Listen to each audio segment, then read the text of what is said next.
Bonjour à tous et merci de nous prendre en marche dans Matin Bonheur. Et on démarre avec cette information. La campagne électorale pour les législatives du 6 mars en Côte d'Ivoire s'ouvre ce vendredi 26 février pour une semaine, selon le chronogramme du scrutin présenté par la Commission électorale indépendante CEI.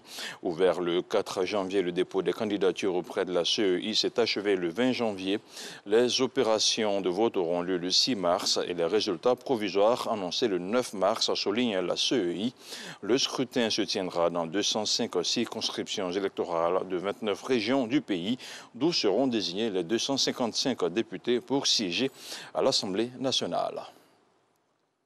Le mécanisme COVAX, à l'initiative du mécanisme COVAX, la Côte d'Ivoire se prépare à recevoir ses premières doses de vaccins dans quelques heures. 504 000 doses au total seront destinées aux populations ivoiriennes dans le cadre de la lutte contre la Covid-19. Dès lors, des questions se posent. Qui devra se faire vacciner, quand et comment? Des éléments de réponse dans ce reportage de Salimatou Dia. La denrée encore rare et produite par peu de sociétés pharmaceutiques sera dans quelques heures en territoire ivoirien. C'est le vaccin anti-Covid-19. La Côte d'Ivoire a réussi, grâce à l'initiative COVAX, à tirer son épingle du jeu avec la réception ce vendredi de 504 000 doses de vaccins. C'est environ 25% des 2 040 000 doses de vaccins que le dispositif COVAX devrait être en mesure de fournir au pays pour le premier semestre 2021. Mais le défi majeur des campagnes de vaccination pour les pays africains est celui d'assurer les conditions de conservation des doses. On ne nous livrera pas ce vaccin si nous n'avons pas la preuve que nous pouvons garantir une bonne conservation.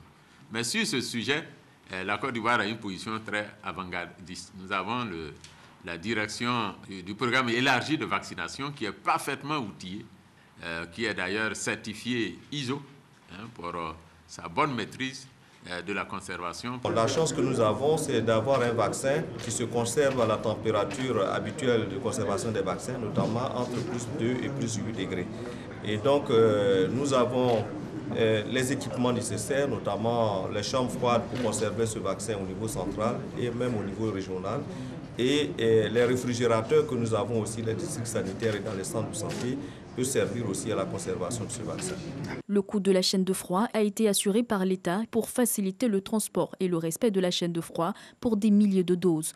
La vaccination n'est pas obligatoire, mais reste nécessaire pour vaincre le virus. Elle est essentielle et elle est utile. Nous sommes convaincus que c'est par la vaccination de nos populations que nous allons pouvoir réduire la transmission du virus en Côte d'Ivoire. Le vaccin qui est attendu, c'est le vaccin AstraZeneca. Donc c'est un vaccin qui a été homologué par l'OMS et qui est fourni par l'initiative COVAX. Donc ce sont ces deux vaccins qui ont l'autorisation d'utilisation d'urgence, notamment de l'OMS et aussi par la Côte d'Ivoire parce que l'autorité de régulation de la Côte d'Ivoire a donné son autorisation. Un plan stratégique de mise en œuvre de la campagne de vaccination contre la Covid-19 a été élaboré entre le ministère de tutelle, l'unité de coordination des projets santé Banque mondiale et les partenaires.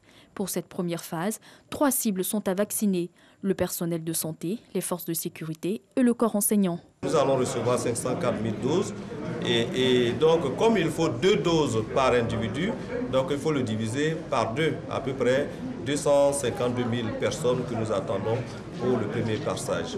La campagne de vaccination est prévue pour le 15 mars prochain et s'étendra sur 10 jours. Zone géographique prioritaire, Abidjan, l'épicentre de la maladie. Où se fera-t-on vacciner? Les sites de prélèvement de Covid-19 ou encore l'Institut national d'hygiène publique devront faire partie des différents lieux de vaccination identifiés et qui seront rendus publics. Le dispositif COVAX, qui vise à fournir aux pays à faible revenu leur première dose de vaccin anti-Covid, prévoit de fournir près de 2 milliards de doses cette année, même si les pays riches sont accusés d'entraver le dispositif en commandant de nouvelles doses. Le monde entier se bat pour obtenir des vaccins anti-Covid-19. Un mot d'économie à présent. L'annexe fiscale au titre de l'année 2021 est entrée en vigueur le 8 janvier dernier à la demande d'un groupement d'intérêt économique baptisé Excellence. La Direction générale des impôts a expliqué hier jeudi les différentes réformes apportées à la loi fiscale. Il s'agit de réformes qui devraient faciliter l'éclosion et le dynamisme des PME ivoiriennes. On regarde ce reportage de Lanciné Bakayoko. Les 30 PME qui ont pris part à ces échanges sur l'annexe fiscale 2021 avec la Direction générale des impôts opèrent pour l'essentiel dans les domaines de l'hôtellerie, le commerce, le transport, l'agriculture, la santé et les BTP. Les PME sont des contribuables, ne maîtrisant pas souvent le contenu de la fiscalité. Souvent, il y a non seulement des contentieux, mais il y a des décalages budgétaires dus au fait du manque de recouvrement au niveau du service des impôts. Chose que certains contribuables ne savent pas, notamment les entreprises. Aussi, il y a des abus de certains agents des impôts qui font que le contribuable n'arrive pas ou n'arrive plus à exercer. En ce qui concerne l'imposition de l'entrepreneur ou des petites et moyennes entreprises, les acteurs observent que de gros efforts ont été faits par le gouvernement. Des efforts en termes d'exonération, de rationalisation du dispositif fiscal ou encore de simplification des procédures. On a eu à comprendre aujourd'hui à qui s'adresser exactement quand on a un souci au niveau d'un contentieux fiscal. Les différents délais que nous devons avoir, les différentes amendes que nous devons payer, quelles sont les mesures qui sont prises en tant qu'entreprise aujourd'hui. Il nous a fait comprendre qu'on a la possibilité de négocier en fait les amendes au niveau des droits de pénalité de retard et les pénalités au niveau des majorations. Élaboré autour de deux axes stratégiques que sont le renforcement de la mobilisation des ressources fiscales et le soutien à l'économie nationale, l'annexe fiscale 2021 comporte 33 articles avec un volet important sur la fiscalité applicable aux petites et moyennes entreprises.